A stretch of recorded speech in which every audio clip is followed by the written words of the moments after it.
Hey everybody, what's up? Welcome to the Lifeonaire Show. I'm your host, Jason Wojo. On the Lifeonaire Show, we help people make more, work less, and create lives and businesses they love. I am joined by Polish Peter. What's up, dude? You're joined by Polish Peter. That's right. Yeah, my co-host, So my listen, illustrious co-host. That's right. Well, I'm excited about this particular interview because you know this guy for a long time. I've known him for quite a while too. And he is one of those people who makes things happen, Totally. you know, in business and things like that. So I think there is a lot of gold nuggets that are in this interview. Yeah, man. So we're talking with Jason Roberts. I met him in 2010 through Lifeonaire. We were in the mastermind together, and he's just done awesome things. And he has a lot of lessons on success. What's contributed to him accomplishing so much, and what are the things that he kind of thinks about and he does that have enabled him to really do quite a bit that I think you're going to love. But let's go right now to our interview with Jason Roberts. Dude, what's up, man? Welcome to Lifeonaire Show. Good to see you guys. Bro, it's been a little while, man. Yeah, we gotta stay in touch more. So I wanted you on the show because, you know, when I think of people who are awesome entrepreneurs, business people, and just make things happen, man, you're like one of the guys at the top of the list. And, you know, I've known you, man, 2000. When did you first get in Lifeonaire? Like, it must have been like 2010, man. October 2010. Yeah. Dude, we've known each other for 12 years now. Okay. Have hung out a bunch, and so we, you know, we know each other really well, and I just love what you've accomplished, and I know you have a lot to share with people. Before we started recording, you actually, and I didn't even know this, you just bought a 94-bed assisted living facility. Tell us, like, dude, where did that come from? Man, I'll tell you, that part wasn't in my vision. You know, it was brought to me by students, and I originally kind of evaluated it as a real estate play. You know, the last couple of years, I've been focusing more on multifamily and bigger transactions as opposed to, you know, the fix and flip stuff that I've done for the previous 8 years. And we've done really, really well in that space. So when this came up, you know, I'm seeing it as a multifamily transaction. Okay, we've got 94 beds. We get $3,000 a month per bed, but we got these expenses. And you know what I mean? I'm really kind of plugging it into a multifamily calculator. And, you know, at a certain point in that, you realize while the numbers can look, you know, can be balanced like a multifamily deal, this is a business, you know, I mean, there's 94 human lives that you're responsible for and 67 employees that you're responsible. You know, it's a bigger animal. And so to be honest, man, it's been an absolute blast. It's been, I didn't realize how much I kind of missed that, man. Just the whole part of being able to lead again, being able to make a difference, being able to improve things, grow things, make it better. It's been super cool. Dude, that's awesome, man. And so how much time does this take of yours? So when I went into this, you know, Lifeonaire had a big impact on me in 2010. I remember Sean sitting across the table from me and saying, hey, you know, it's really cool that you're good at business and you can, you know, figure out how to make these businesses make money. But, you know, I think Steve said anybody can do that if they want to work 15 hours a day. Like, you're nobody special. And it was kind of like challenged me, but I'm so glad that he said that because no one had ever said it before. And then he said, what would be really cool is if you could do the same thing in 2 or 3 hours a day. And, you know, it was that conversation that really changed my life, man. I mean, it changed the whole thought process around everything. And it was that really helped me become a real entrepreneur. People like to use the word entrepreneur, but when you're working 15 hours a day in your business, I don't think you're an entrepreneur. I think you're an employee. And, you know, that kind of shifted my whole thought process. So when this came about and we started to get further down the path, I'm like, this is a real business. We're going to have to lead. We're going to have to grow. You know, we're going to have to do all these things. You can't just hire a management company like an apartment building. And my goal was 2 hours a week. That's what I was willing to commit to this. So I went into it thinking I've got to figure out how to be able to run this, grow this, make it better, improve it, change people's lives in only 2 hours a week. And while that hasn't been perfect every week, you know, I mean, there's things that happen, especially, you know, in the transition. But to be honest with you, man, I've been able to hold pretty much right at that. We have an owners meeting on Monday from 9 to 11 every Monday with our ownership group and our leadership group. And, you know, outside of some stuff here and there during the week around that, man, I've been able to hold true to it, which was a test to me. I mean, you know my story. I haven't had a big business with lots of employees in 12 years. And when I did before, I was a slave to it, man. I mean, I worked 70, 80 hours a week. So this was me putting my money where my mouth is. This was me, you know, practicing what I've been teaching for the last 10 years, you know? Dude. And so how does that become a reality for people? Is it a matter of just making sure you're surrounding yourself and building the right kind of team? Or like, what are some of the things that you kind of focus on when you have to be that laser focused that your time is only, you know, very, very limited, a couple hours a week? Like, what are you doing? And then how does everything else get done? Dude, you know, I want to say something to that comment first, because I want to say first and foremost, it's a freaking decision.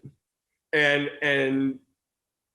I really want people to grasp that, because all these entrepreneurs that I work with, they put a time frame on it. Well, in 2 years, I'll be able to do that. In 5 years, I'll be able to do that. And when this happens, I'll be able to do that. And I say to them, no, it can happen today if you make the decision that that's the way that it's going to be. But no, I can't, because of this, and this. And everyone does it. And I did it for 12 years. So I'm not saying, hey, you know, do something different. What I'm saying is I made that mistake for 12 years. And then one day I realized it's a decision first.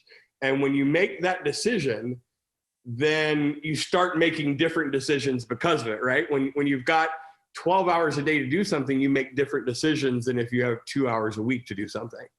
And that really shaped the whole thing. So now I got to think, how can we identify our objectives? How can they happen? And I can't put myself everywhere on that assembly line if I only got 2 hours a week. So I have to lift people up. I have to empower people to lead. I have to let them do what they're good at doing. You know what I mean? And that's different than our natural instinct as an entrepreneur to just jump in and nobody can do it as good as me, or my clients will leave if they don't get to talk to me, or, you know, whatever the story is that we tell ourselves.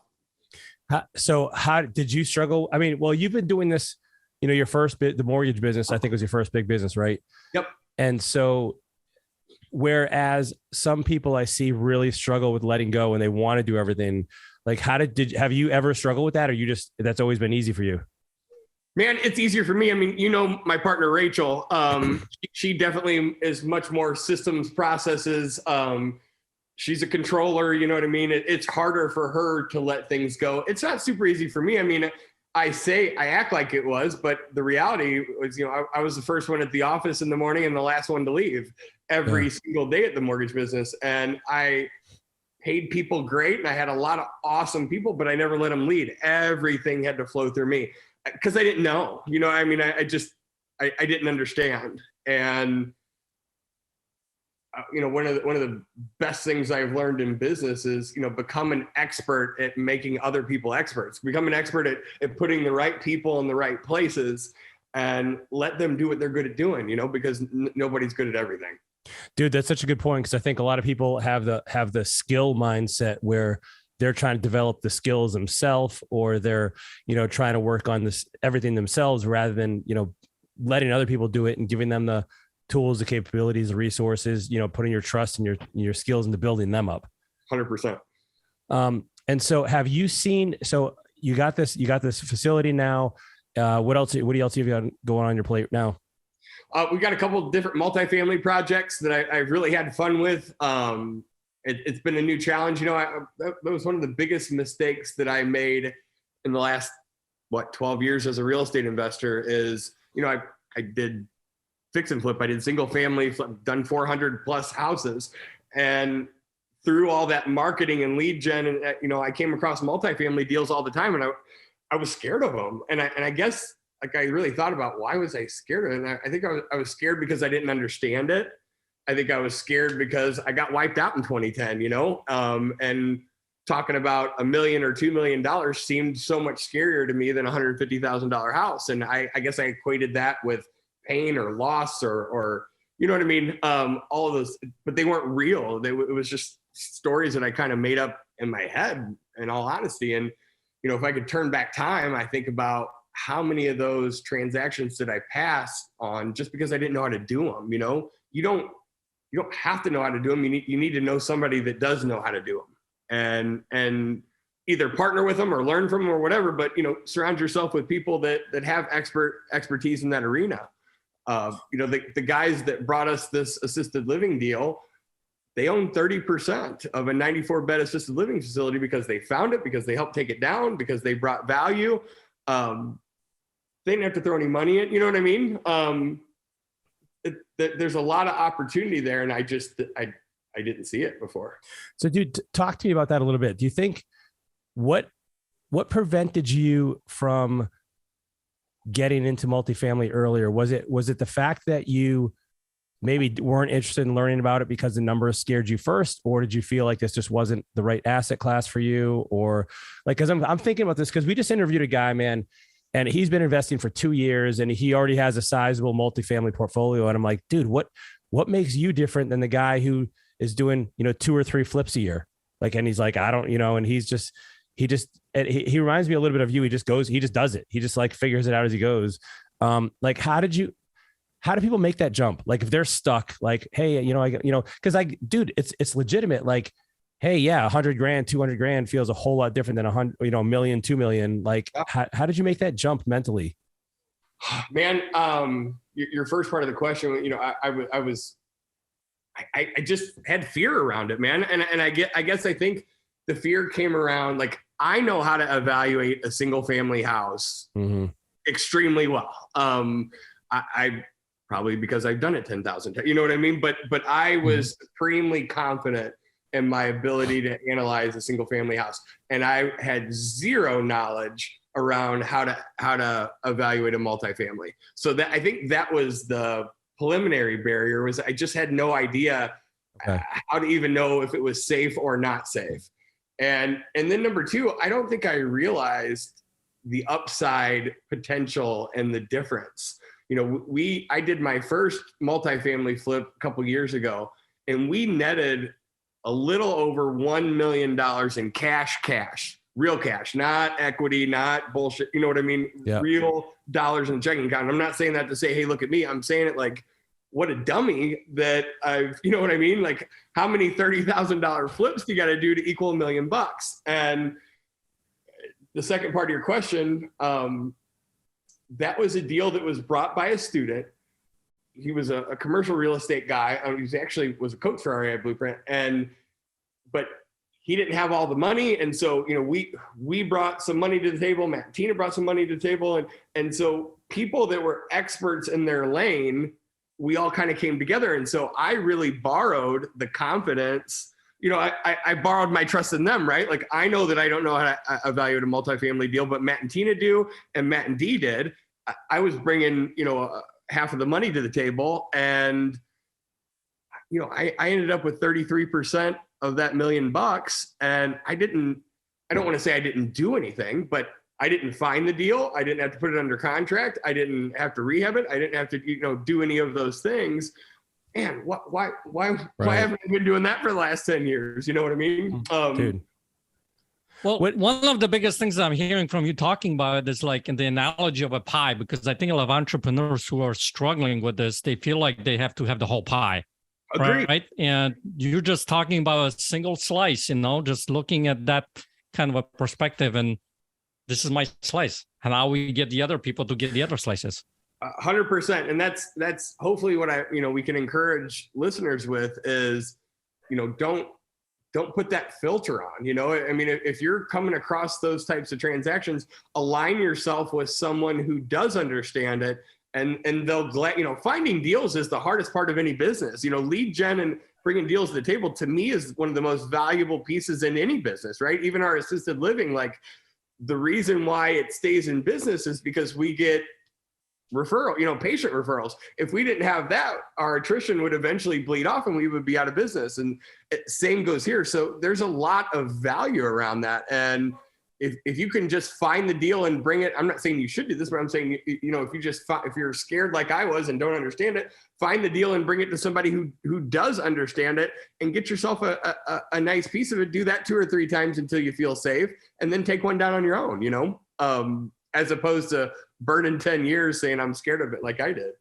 Do you think that so did you learn about multifamily, for instance, through doing it, or did you go off and read a bunch of books and get courses? Or how did you do that? Dude, I just went to my first multifamily training. I don't know. My concept of time is bad. Maybe 5 or 6 months ago. Oh, no kidding. Okay.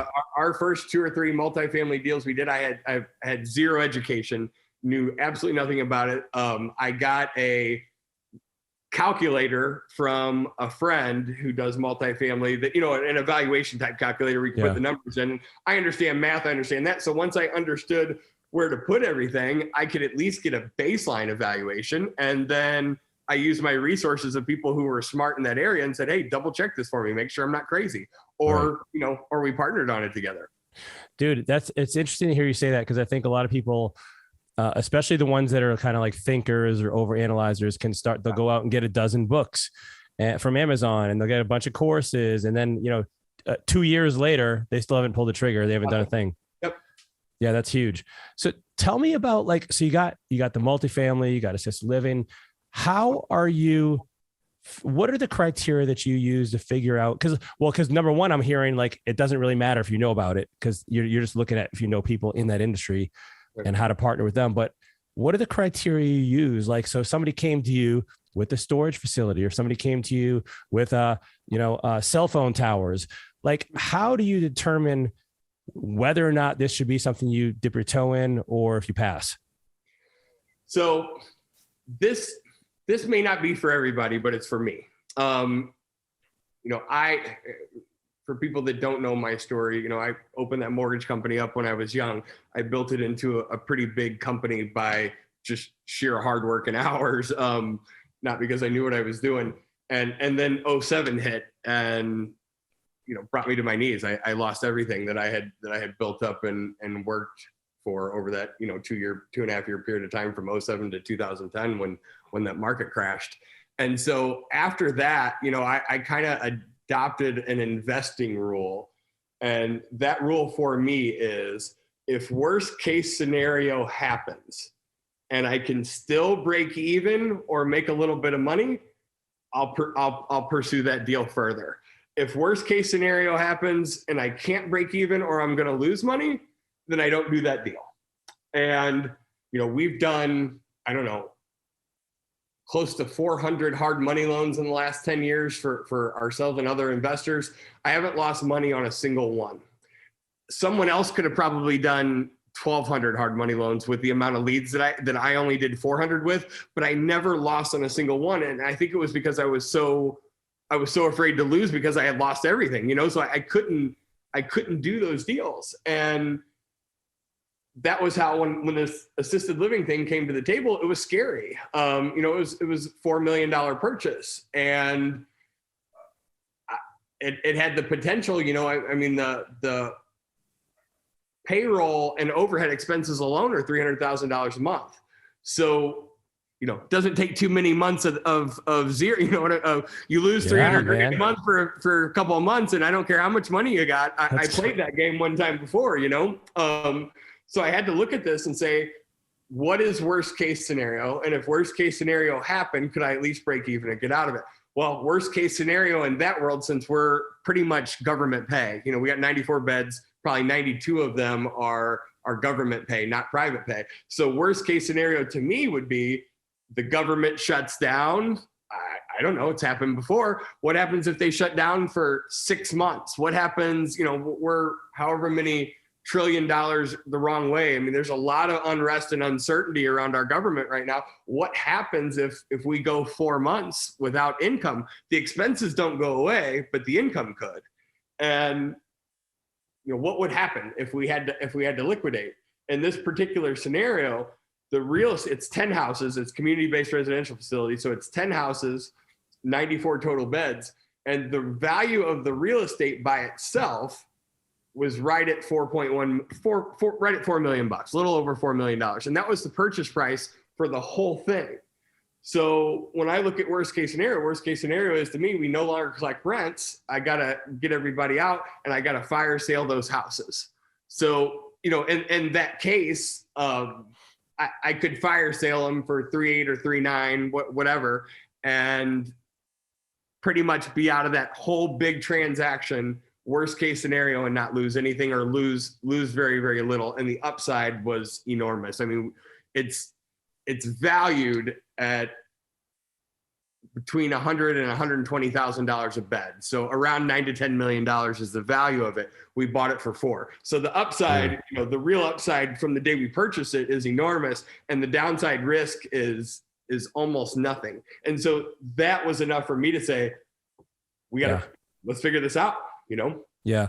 Well, and I think for some people, maybe at the very least, maybe it's worth considering, like, hey, worst case scenario. Well, and of course, you got to add, this is a little bit subjective, but like maybe there's a what's the chance of a worst case scenario? Number one, is it likely or unlikely? And then two, worst case scenario, you lose some money. Can you weather that storm, or is it going to put you under? Like, do you have the resources to take a $100,000, $200,000 hit and go on with life and not be on the street? Exactly right. Like, everybody thought Airbnb was cool until COVID hit, right? And I'm not saying that Airbnb isn't cool. I'm just saying I know a lot of guys that were buying a ton of Airbnb stuff, and they were basing their numbers off of Airbnb rates. And my advice was, base your numbers off of market rent. If you know what I mean, if worst case scenario happened and you had to rent it out to somebody who needed a place to rent for $1,200 a month, yeah, I get you're getting $3,800 a month on Airbnb, but if you can make your numbers work off of market rent, then all you're gambling with is upside.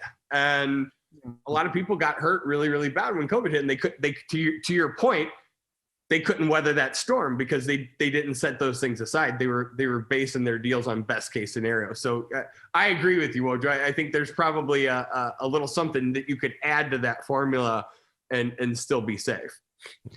Well, I think that the other aspect that bears to be mentioned here is that I think when you talk about a worst case scenario, people who get stopped from actually taking action don't find a solution to the worst case scenario. It's important to have the worst case scenario and have a solution to it. Because if you don't have a solution, then you just have worst case scenario. That's it. You're done. You're not moving forward. Yep. Yeah. Well, and I think, being able to weather that storm and go into something like, I don't want to lose $100,000, but if I do, my family's not going to be on the street. Like, gives you that confidence to kind of take action and do it. So one other thing, man, like that strikes me about your personality is, and you've described yourself this way, you're like, dude, I'll build my parachute on the way down. Like, I'll figure it out as I go. He does it on the ground. When he lands it, then once he builds the parachute on the ground, I think. Right. Well, that's not as helpful. So, and it's been interesting because, we're at, we're at 100, I don't know how many episodes of the Lifeonaire show we've done, 130, 140. And this seems to be a recurring theme that the people that are most successful are really teetering on that edge of like almost moving too fast, but they figure it out as they go, man. And it's just so interesting to me because that is not at all like what I would have thought. Like, I would have thought it's preparation and it's running numbers and it's analyses. And like, so can you talk to me about that for you? Like, how is that something you've just always been that way? And like, you tell the story a little bit about how you quit your first job and you started your mortgage company. It was like fascinating, man. I was like, I couldn't believe it. Like how that whole thing went. Dude, I think maybe I got accidentally conditioned to that behavior because of that experience. But you always hear the phrase "knowledge is power," and I just think that that's such a crap statement. I think knowledge plus action equals power.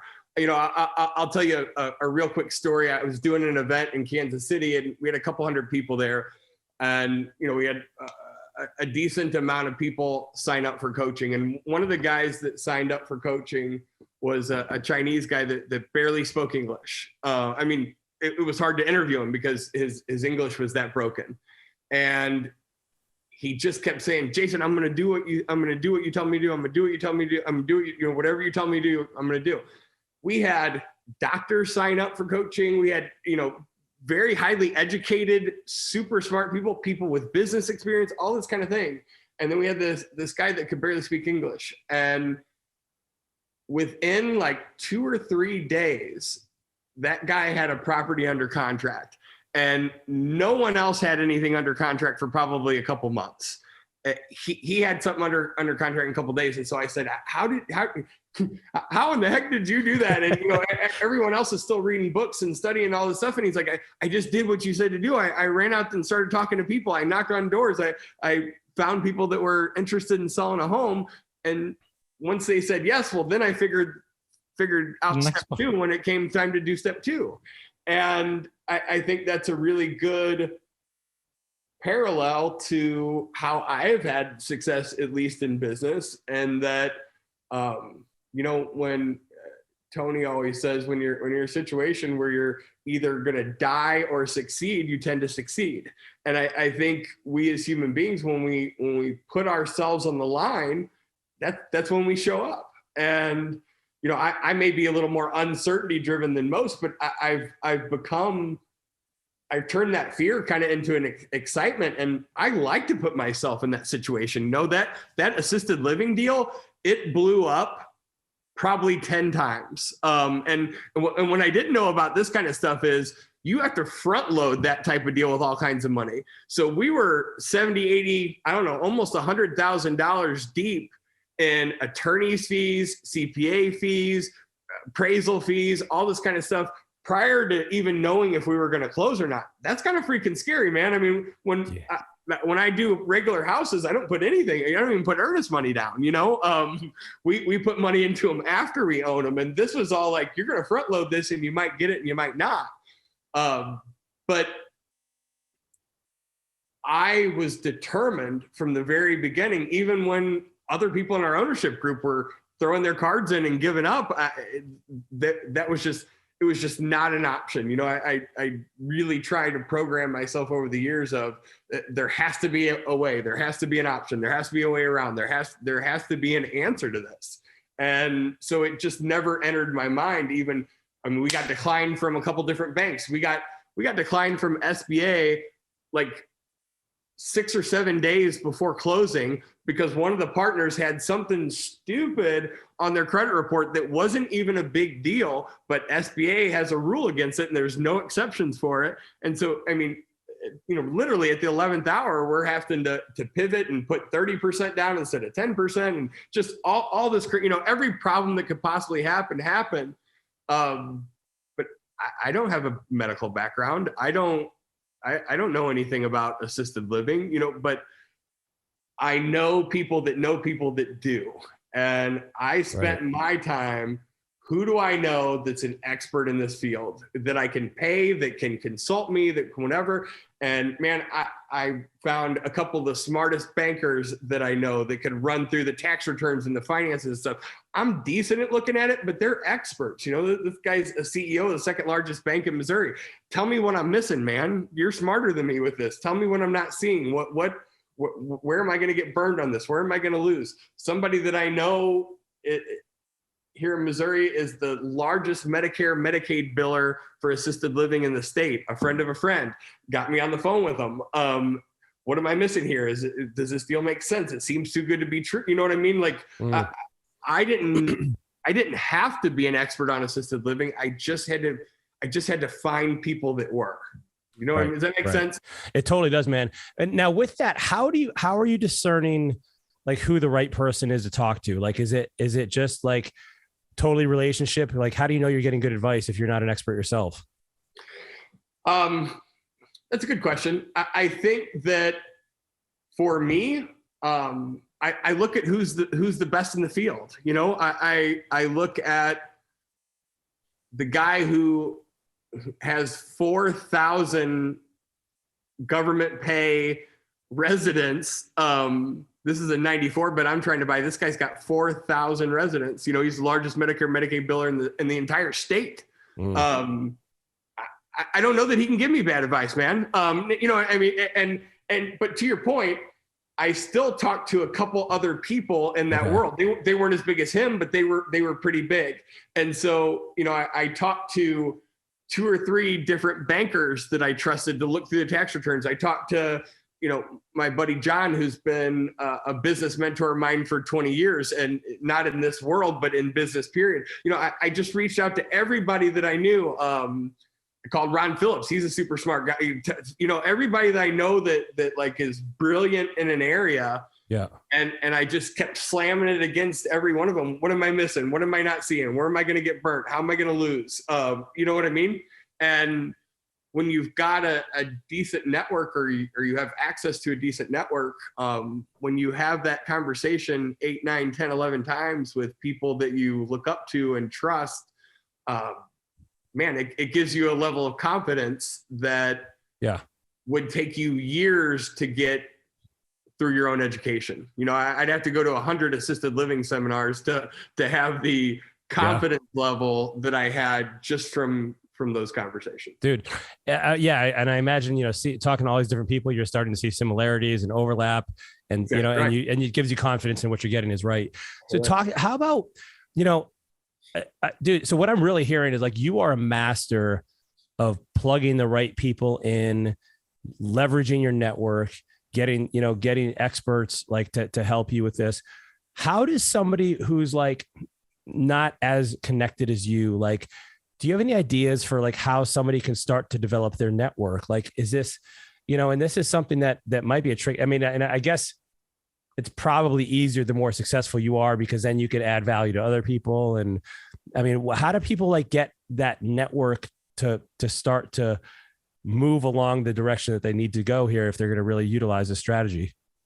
It's a good question.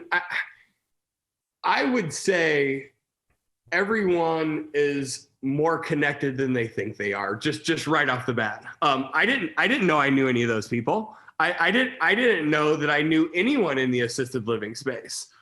I started calling people that I knew and that I liked and that I trusted. And I called John. Hey, this deal. He's like, hey, you know who is the boss in that space? He's got season tickets next to me at the Cardinals game. Here's his name and number. I didn't know that guy. I didn't even know he existed. You know what I mean? I didn't know half the people that I talked to, I had never spoken to before in my entire life. And I didn't even know that I had access to them until I started asking. So first and foremost, whatever that rule of 3 is, oh yeah. I didn't know I had access to any of those people. And I don't think it had anything to, in this instance necessarily had anything to do with success that I've had in business. I just didn't know what, I didn't know that I didn't know. Second thing I would say is start putting yourselves in different circles. I mean, mastermind groups, a third or a half of the people that I called and talked to about this deal were people that came up with me and you, man, 10 years ago, that have grown and either are still part of what we do or went and done their own thing or whatever. But, when you put yourself in circles of people that are like-minded and are trying to achieve more, they know somebody that you don't know. And, to your value point, I learned early on in business that I always want to give something of value before I ask for something in return. So I've always tried to be a guy that genuinely tries to help people with their business or whatever it is. And man, someday, not because I thought I was going to get something back, but when that someday comes, my call gets answered, because I'm not being a taker all the time. I'm genuinely trying to give whatever I can give to help, Dude, I think that's a valuable perspective. And I've also taken the same approach with people. And like, so when you genuinely, care about people and want to see them do well and succeed, and you just share openly, that line is open for you when you need it. And I think it is very reciprocal. And so, yeah, you can't, I hate it when I get people that, and listen, they're like, hey, can I take you to lunch, pick your brain? If I went to every single one of those that I got, dude, I'd be 400 pounds, number one, and I'd have no time, number two, And so, but it's a very different thing than like, hey, how could, or, someone just thinks of you. They know you're into something. So they, hey, I saw this, thought it might help you, or, hey, here's something for you. Or like, and I love that attitude. And I think it comes full circle totally. And so like, I think that's really valuable. What is it, would you say, like, and and actually, before I say that, I think I'd agree with you, man. Like when I look at like most of my friends now, it's the people like yourself that like we kind of we spent a lot of time together, and you got in different circles as a masterminds, there's things like that. Yep. And so tell people a little bit more about like you have your own stuff going on now too with that. Yep. I've had, gosh, man, it's been, I don't know, probably 8 years that we had REI Blueprint. And I didn't ever think that I was going to be an educator or a teacher. I mean, if you remember the first mastermind group, real estate mastermind group that I joined was the one that you and I were students in together. And, you know, I was already flipping houses and having success with it. I had never heard of a REIA in my entire life. You know, I'd done 100 houses before I ever heard of a REIA. And our mutual friend, Eric, you know, heard my success and he said, "Hey, why don't you come to Milwaukee REIA and tell your story here?" Well, I don't have a PowerPoint, you know what I mean? I don't have a story to tell, but I'll come and give whatever I can give.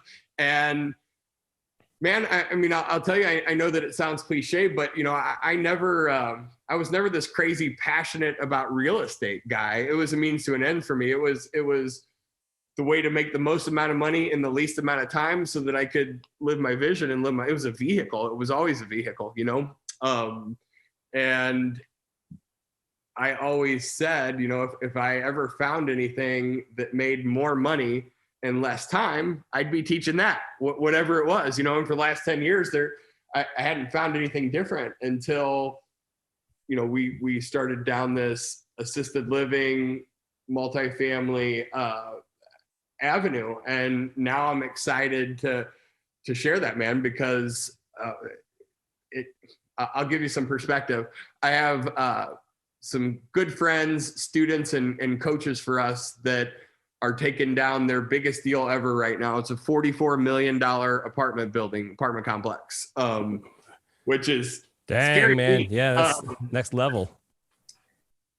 My $4 million assisted living facility, cash flows significantly more, net cash flows more than the $44 million apartment building does. Wow. And the $44 million apartment building is a good deal. So just to give people perspective of why this was so attractive to me. And again, I don't mean to, I'm not being braggy or hey, look, I mean, I was homeless 10 years ago. Our assisted living facility cash flows $1 million a year net, $100,000 a month. Now we're diverting. Our agreement with our ownership group was we were going to take 100% of our first year. None of the ownership group is going to draw any pay. That was the deal that I wanted to make, because I don't like debt. I don't like the whole thing. And so we all agreed we're going to divert 100% of the net cash flow for the first year to debt elimination, pay back investors, pay down just to feel safer. And so we bought it in September. So whatever that is, 9 months into that now, we're almost into that year. And it's been awesome, man. So yeah, I'm excited to share that message, because this is another example of, I would have never in a million years thought to look at assisted living stuff. And if that deal would have came across my plate 5 years ago, 6, 7 years, I would have sloughed it off in a second. And now, you know, we've made the decision that's going to be our primary focus. So would you say now, like a good question for people, like you said, you passed up a whole bunch of deals in the past, most likely, whether it was multifamily or whatever, maybe would you say for people, it might be worth, and this is where I wanted to ask you this too, is like, you mentioned time, like, hey, if I'm going to spend more than 2 hours a week, whatever, I'm not interested. But like, I'm wondering, is it worth the question? There's two sides of this question. One is it worth, if someone comes across something like this, to look at like, hey, who do I know that could do this? And then how do you compare that with like, hey, well, gosh, I kind of think of myself as a mobile home guy or a girl. Like, is there a risk that you could get distracted with other asset classes, but at the same time, like, it could be a new opportunity? And like, so that's what I'm trying to figure out. Like, how does somebody balance, like, what is a distraction and a shiny object versus like, what is a legitimate, like, this could be something great? That's a good question. I think that kind of comes down to, what you're doing in your world. So I was marketing for fix and flip houses, right? We were marketing to probate, we were marketing to local banks. My process is reaching out and the inbound response comes in. Single family house, going to foreclosure, whatever. I'm running that appointment. Oh, I've got a 12-unit apartment building that's going to foreclosure, or a 12-unit apartment building that was probate, or a 12-unit apartment building from a local bank. Oh, sorry, I don't deal with that. You know what I mean? And I sloughed it off. So these were opportunities that were coming to me from my primary thing. You know what I mean? I wasn't seeking them out. Not that it would have been wrong for me to do that, but this was stuff that was coming across my plate through the traditional ways that we do business. And so, I guess if you wanted to look at it like, well, what if I wanted to rewind time and do multifamily instead of single family, or assisted living instead of single family? And yeah, I mean, there is such thing as shiny object. And, one of the mistakes that I made in business early on, because I'm a creator, I'm a builder. Once it's built and running, it's not super interesting to me anymore. That's why having a great partner like Rachel, who is operations minded, it works, right? But I, by myself, could very easily run over here, build a fire, get it hot, get it making money. Then I don't care about, and it's not even really the money. It's the challenge of it. It's the, can I do this? And then when it's done, I want to run over here and build another fire. The problem with that, though, is when you abandon this one goes out, and then this one gets hot. And pretty soon, what you find yourself doing is running around in circles trying to stoke fires, and none of them are hot, and you're losing money. You didn't create a gain. This one's now paying for this one, and then when this one gets hot, it's paying for this one, and you're working 3 times as hard for the same amount of money or less. Mm. So this is where, like, somebody else who is an expert or enjoys managing or running a business, that's where you're putting them in place, and you're going to make sure that that's stable before you're going to do anything else. 1,000%. And, that was a big part of going into this, when I said, if we're really going to put in 2 hours a week, our leadership group has to be strong. So we took the 3 people who were employed there before that were kind of, helping run things with the owner. And we gave them an ownership interest in this thing, and said, hey, we want you to keep doing what you're doing, but we want you to do it even better. And we want to give you part of the pie in exchange for doing that. That may, because I'm not trying to do anything on anyone else's back either, man. I'm not that kind of guy. I mean, I'll jump in and fix a toilet if that's what we got to do. I'm not that guy. But there's also positions that people get paid to do, and I wanted them, we all wanted them to feel like this is part theirs too, and it should be. It absolutely should be. Well, man, you've shared a lot. We have a couple minutes left here. Is there anything else that we haven't talked about that you think has been really, like, if you look back at your success from your track record from when you started your first business to now, some of the things that you think have really served you, or some of the things that or mistakes you've made that, if going back, you would avoid? When it comes down to it, I think one, I know this may sound kind of cliche too, but I think you have to make a decision on where you want to go, or whatever avenue that is. I really don't even care. I mean, if you want to be a wholesaler, if you want to do fix and flip, if you want to, whatever, storage facility, I think you have to make a decision on where you're going. And then I think you have to commit to never giving up, man. I watched this. I just had a student that I've personally been coaching for the last, I would say a year and a half, maybe almost 2 years. And they have not done a single deal. And they pay every month, and I'm expensive. And I feel that. I feel bad. You know what I mean? Like, yeah. I take that super serious, man. I always want to provide more value than I cost, no matter what I cost. You know what I mean? I want to provide 10 times the value back. But that's a mutual equation, right? Like, both people have to meet. I can provide all the value in the world, but if this person isn't taking what I'm giving them and running with it, like I can give you a map of where there's $1 million buried under the ground, but if you don't get in your car and drive there and dig it up, like that's not on me. And it wasn't that they weren't doing the work, but they weren't consistent and they weren't doing it, you know, like life comes up or job comes, things got in the way. And they wanted to quit so many times and they almost gave up so many times. And I thought they were going to, and I wouldn't necessarily blame them because I was like, if you're not going to do the things, quit paying me, you know, just give up and go back to living, you know, your 9-to-5 world.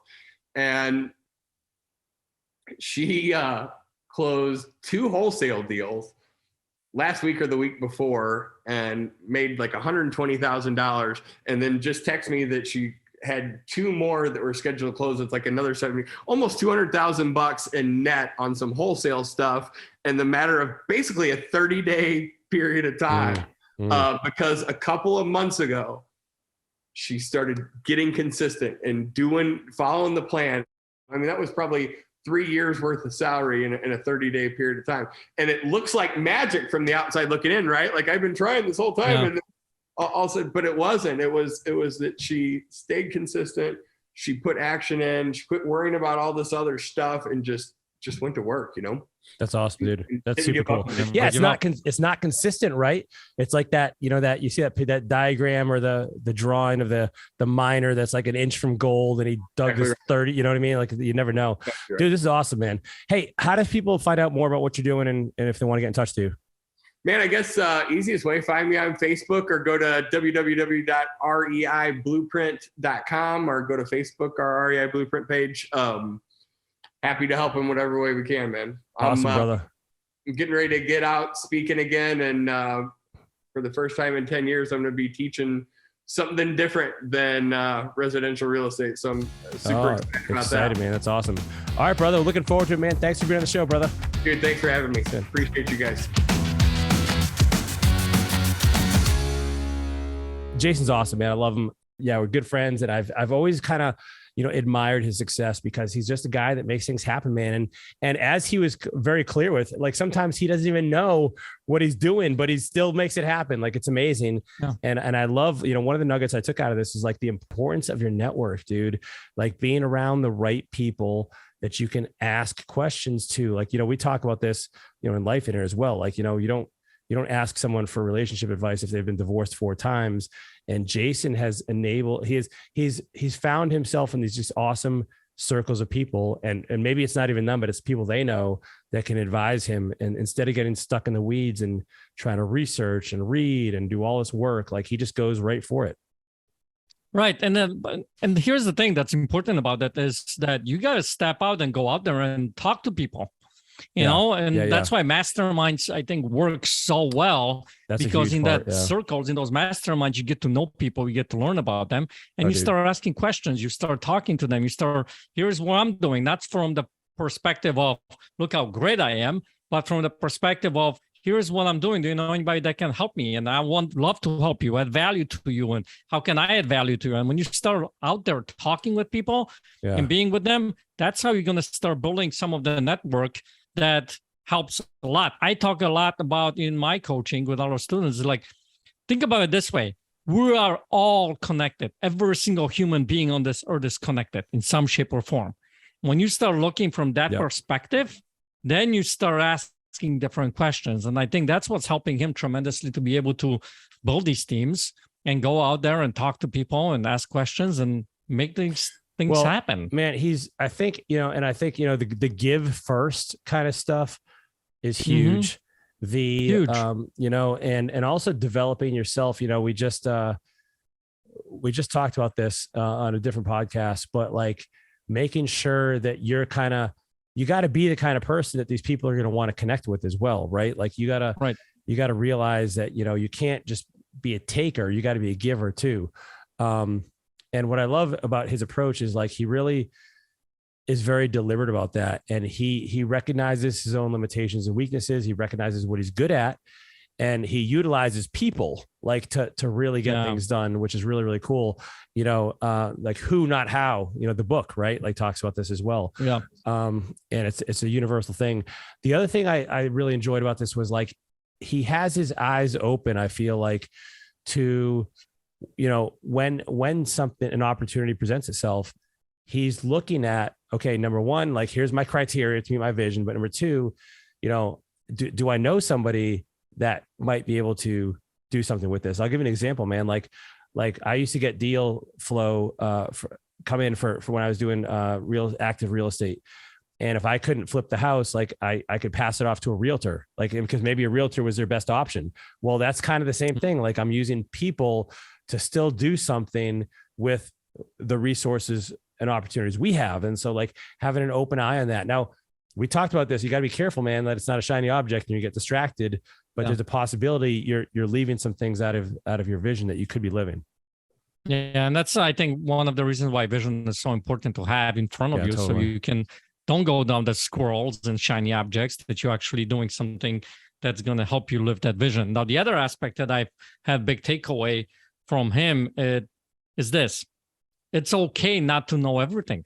Oh, it's okay not to know everything, be an expert in everything, and know everything before you start taking action.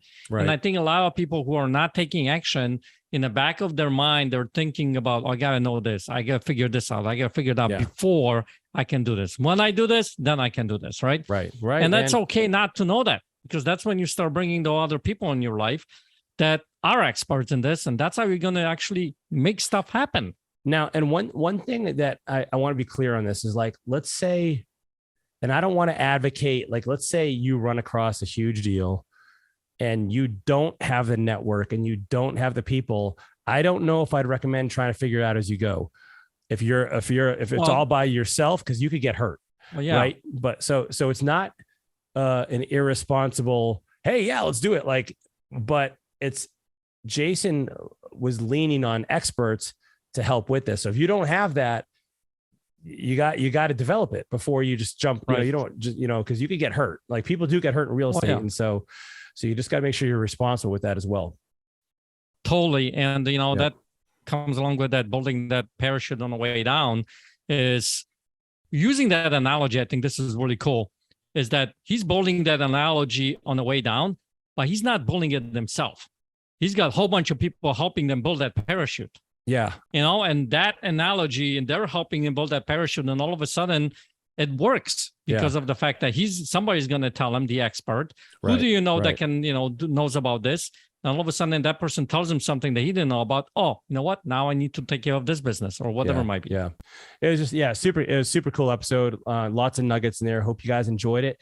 If you enjoyed this episode, give us a thumbs up, give it a share, subscribe. We would love to see you every week back here on the Lifeonaire Show. If you'd like to be part of the conversation going on at Lifeonaire, go join our private Facebook group. It's an awesome community of people, like-minded people, making connections, networking, get to know experts in other fields that can help you live your vision. That's where you can start building your network. That's it. All right, everybody. See you next time. Take care.